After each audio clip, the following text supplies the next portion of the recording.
আজকের এই ভিডিওটা দেখে কারো যদি জিভে জল চলে আসে তাহলে কিন্তু আমার দোষ নেই ভাই, আমাকে ক্ষমা করে দিবেন। আপনাদেরকে রেখে এবং দেখিয়ে দেখিয়ে খাচ্ছি বলে।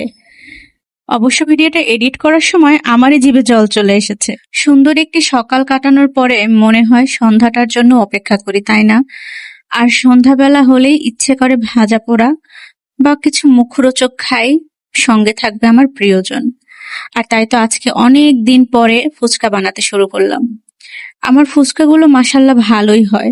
হয়তো কোনোগুলো একটু চিমসে যায়, বাট বাদবাকিগুলো খুব সুন্দরভাবে ফুলে ওঠে। তেলটাকে খুব ভালো করে গরম করে যখন ফুচকাগুলো ছেড়ে দিই, কি সুন্দর টসটসা হয়ে ওঠে। আর এগুলো সবগুলো মুচমুচে থাকে। যতদিন ইচ্ছা ততদিন এয়ারটাইট বক্সে করে প্রায় 1-2 মাস রাখা যায় এভাবেই। আমি প্রায় সময় এভাবে বানিয়ে সংরক্ষণ করে রাখি, আর যখন ইচ্ছা হয় তখন খাই। আর এভাবে বাসায় বানানো ফুচকা বা যেকোনো খাবার খেলে তৃপ্তি নিয়ে খাওয়া যায়, তখন আর বাইরের খাবারটা একদমই খেতে ইচ্ছে করে না। তো এবার অনেকদিন পরেই ফুচকা বানালাম, কারণ আম্মু নেই। আম্মু যাওয়ার পরে আর বানানো হয়নি। আম্মু আমার হাতের ফুচকা অনেক পছন্দ করে, তাই আম্মুর কথা ভেবেই এতদিন বানাইনি। কেন জানি না ভালো লাগছিল না, কিন্তু আজ ভীষণ খেতে ইচ্ছে করছিল নিজের হাতের ফুচকা, তাই বানিয়েই ফেললাম। আগেই চটপটির ডালটা আমি ডাবলিটা যেটা সিদ্ধ করে রেখে দিয়েছি প্রেসার কুকারে। আর সন্ধ্যাবেলায় একটা একটা করে কাজ আস্তে আস্তে করে করছি, এখন আর আগের মতো একসাথে সব কাজ করতে পারি না। তাই এই যে দেখুন কি সুন্দর ফুচকাগুলো ফুলে উঠেছে।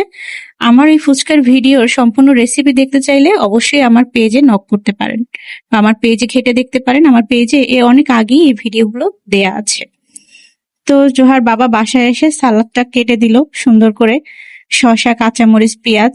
সঙ্গে আমি এই যে চটপটির ডাল যেটা ডাবলি, সেটা সিদ্ধ করা ছিল আলু দিয়ে, একটু হলুদ আর লবণ দিয়ে প্রেসার কুকারে 6 থেকে 7টা সিটি দিয়ে নিয়েছি।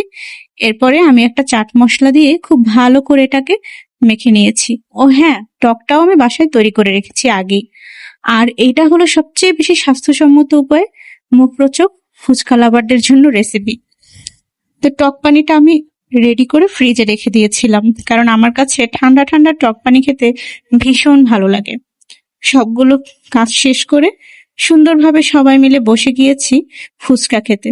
জোহার এই পড়ার টেবিলটা আজকাল আমাদের খাওয়ার টেবিল হয়ে বসেছে, কারণ এটা একটু নিচু, তো তাই এটাতে বসে খেতে আমাদের সবার খুব সুবিধা হয়।